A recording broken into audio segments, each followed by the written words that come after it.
19h45 du 1er janvier. L'année 2024 a été marquée par une situation tendue entre une économie en difficulté, des revendications populaires et une gouvernance sous pression. Le pays a traversé l'année malgré la tension. Nous y reviendrons sur chaque aspect. Le 31 décembre 2024, le président tchadien, le maréchal Mahamat Idriss Déby Itno, s'est adressé à la nation, mettant en avant les défis rencontrés au cours de l'année écoulée et réaffirmant son engagement à mener le pays vers la stabilité et le développement. Et de l'autre côté, à l'ensemble de l'état-major militaire et civil se sont rassemblés pour marquer la fin de l'année. C'est tout pour les titres.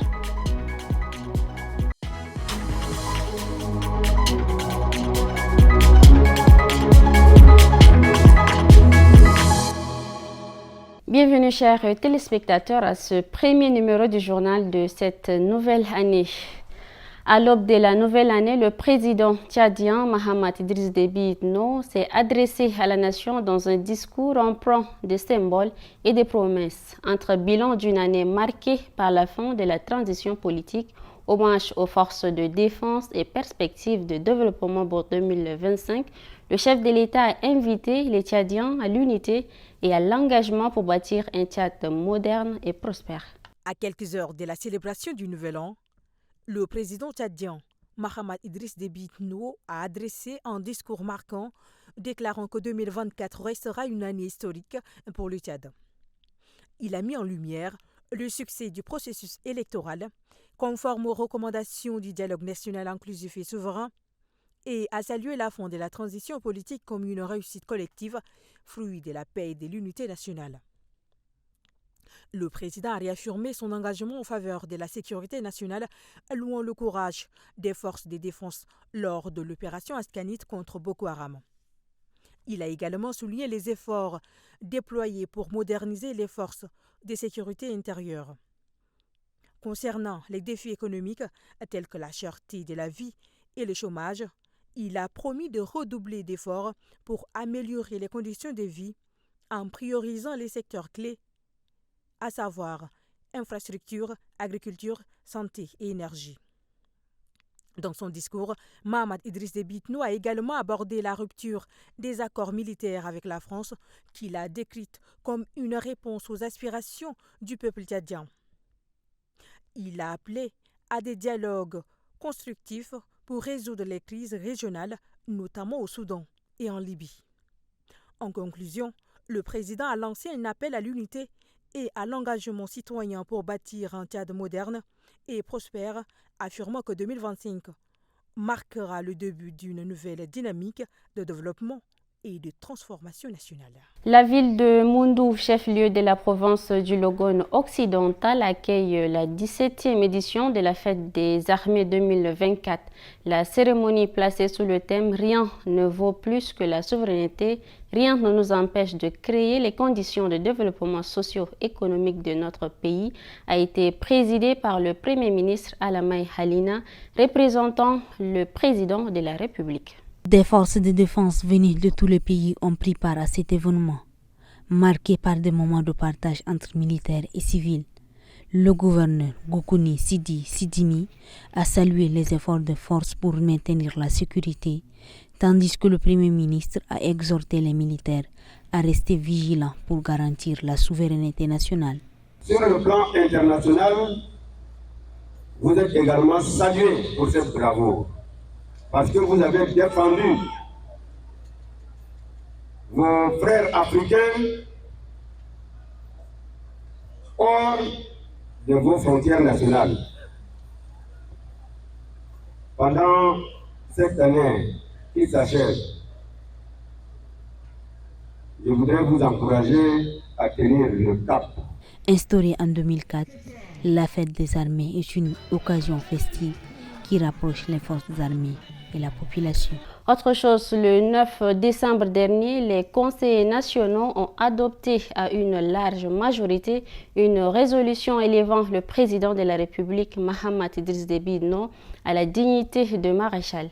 Une distinction historique puisqu'il devient le deuxième maréchal du Tchad après son défunt père, Idriss Déby Itno. Suivons avec Aimé Dolinassou. Le général d'armée Mahamat Idriss Déby Itno, fils du défunt président Idriss Déby Itno, devient officiellement le deuxième Tchadien à recevoir le titre de maréchal du Tchad.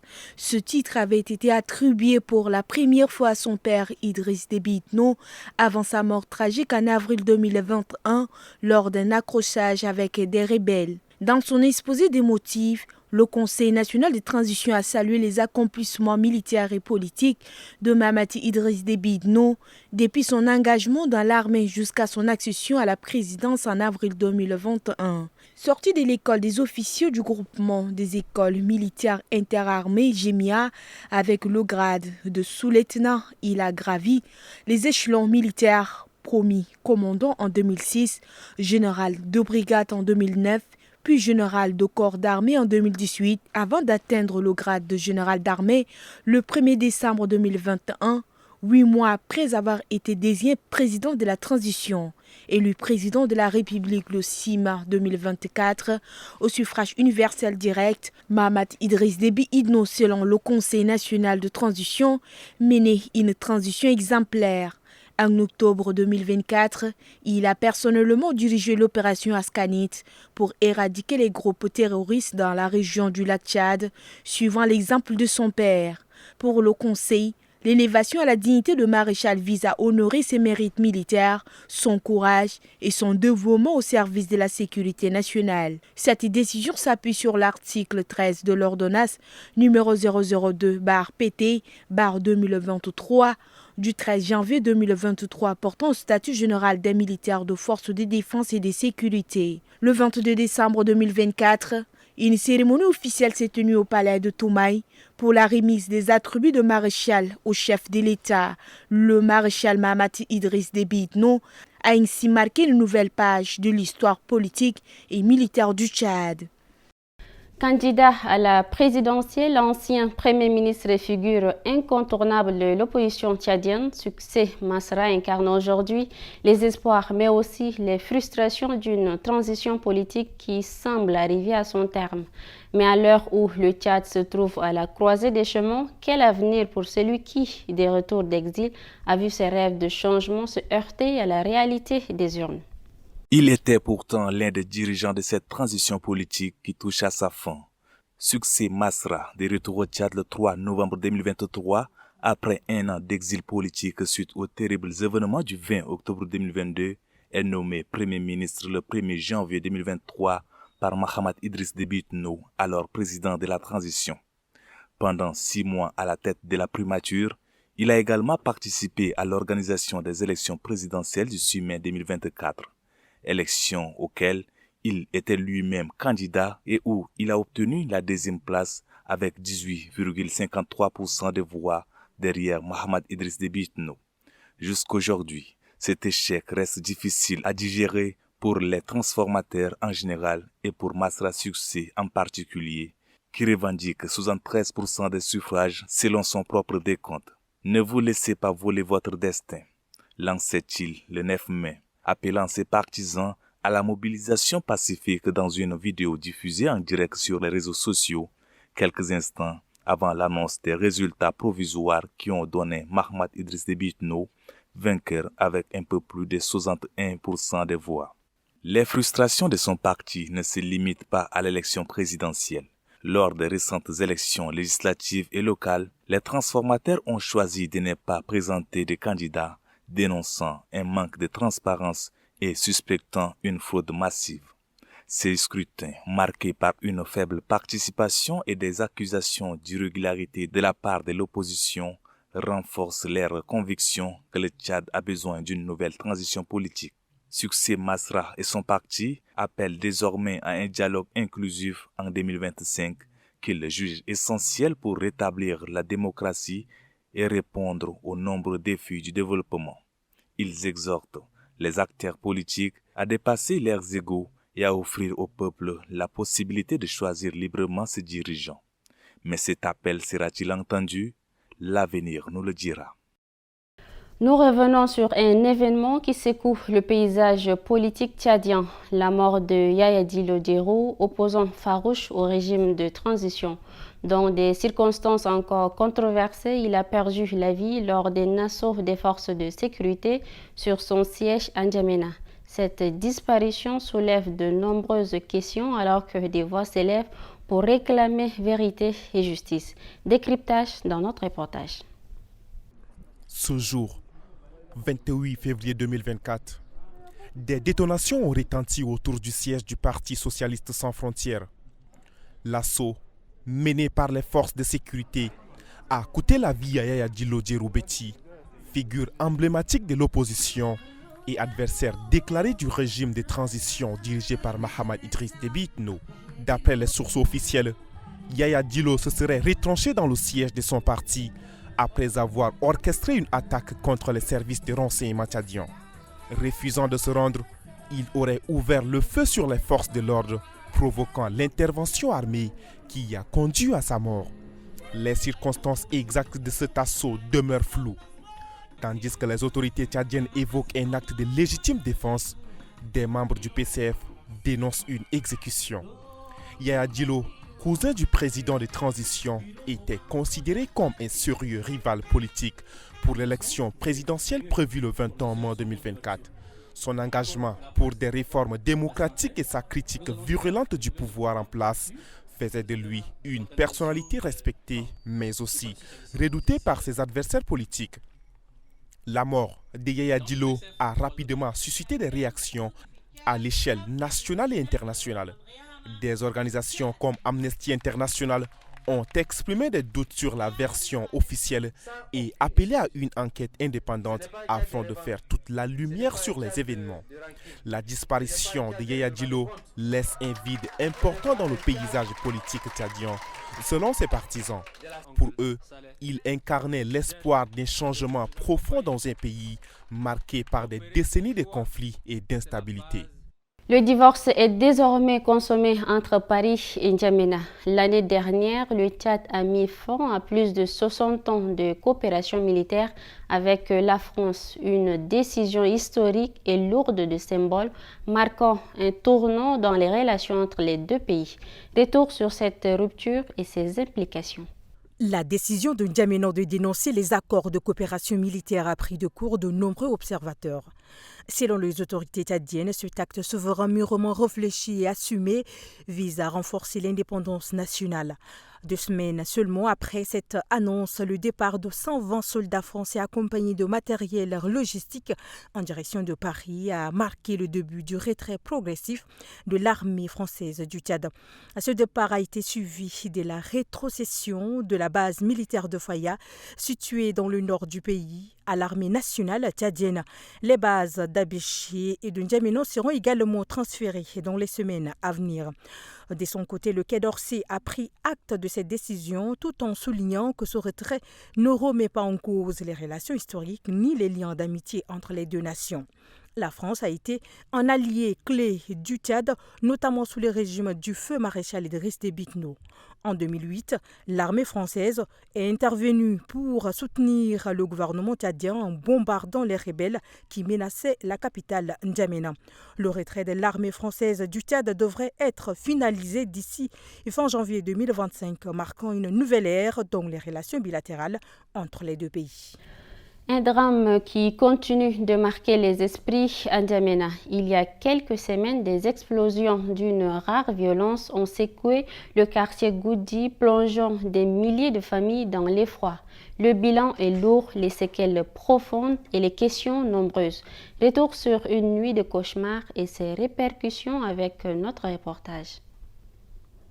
Dans la nuit du 18 au 19 juin, une série d'explosions a secoué le quartier de Goudi, dans le 2e arrondissement de N'Djamena. Ces déflagrations causées par un incendie dans un dépôt de munitions situé au camp de la réserve stratégique ont sémé la terreur dans la capitale tchadienne. Pendant près de 2 heures, des explosions en chaîne ont provoqué une panique généralisée, forçant les habitants à fuir leur maison pour trouver refuge. Le bilan initial faisait état de 9 morts et 46 blessés, dont plusieurs dans un état critique. Mais ce décompte s'est alourdi dans les jours qui ont suivi, atteignant 19 morts et 161 blessés, selon les chiffres officiels du gouvernement. En outre, 10 690 personnes réparties en 1716 ménages ont été directement affectées par la tragédie. Les dégâts matériels sont également considérables. Des obus ont été projetés jusque dans les concessions voisines, endommageant habitations et infrastructures. Le président Mohamed Idriss Déby Itno a réagi dès le lendemain en déclarant « À mes compatriotes, je veux leur dire que la situation est maîtrisée. Gardez le calme. Les blessés seront pris en charge par l'État. Après cela, nous allons prendre des mesures. Ce qui s'est passé hier doit nous donner des leçons en ce qui concerne la construction des magasins en pleine ville, parce que ce n'est pas la première fois qu'il y a eu des explosions de dépôts de munitions comme celle-là. Quelques jours plus tard, le ministre de l'administration du territoire, Liman Mahamat, a appelé à la prudence.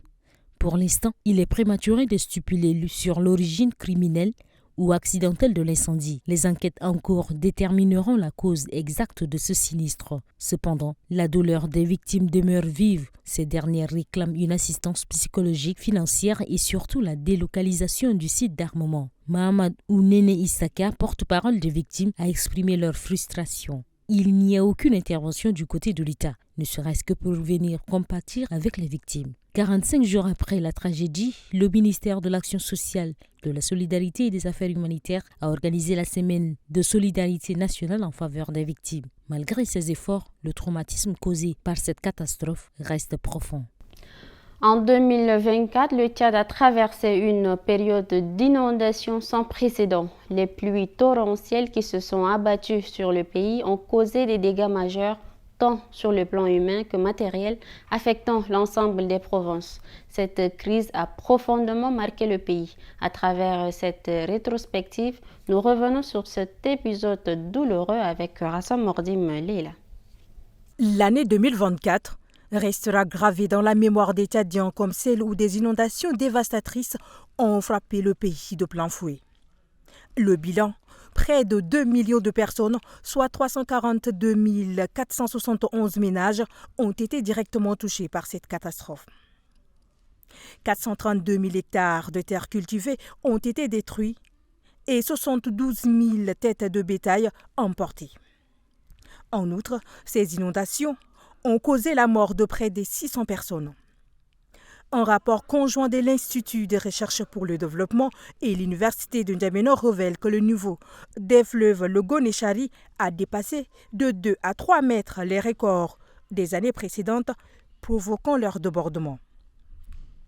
Les eaux ont particulièrement impacté des arrondissements comme les 1er, 3e, 6e, 7e et 9e de la capitale, laissant leurs habitants dans une vigilance constante. Ils redoutaient le pire, l'effondrement d'une digue construite pour un coût de plus de 9 milliards de francs CFA, dont la solidité et la durabilité avaient été critiquées. Finalement, cette digue a tenu bon. Les inondations ont détruit les récoltes, exacerbant une crise alimentaire déjà alarmante. Des millions de personnes se trouvent désormais menacées par la famine. Face à cette situation critique, les autorités tchadiennes ont lancé un appel d'urgence pour répondre aux besoins alimentaires croissants de la population. Et c'est la fin de cette édition. Merci de votre attention. Bonne et heureuse année à tous. Je nous souhaite la santé et la prospérité.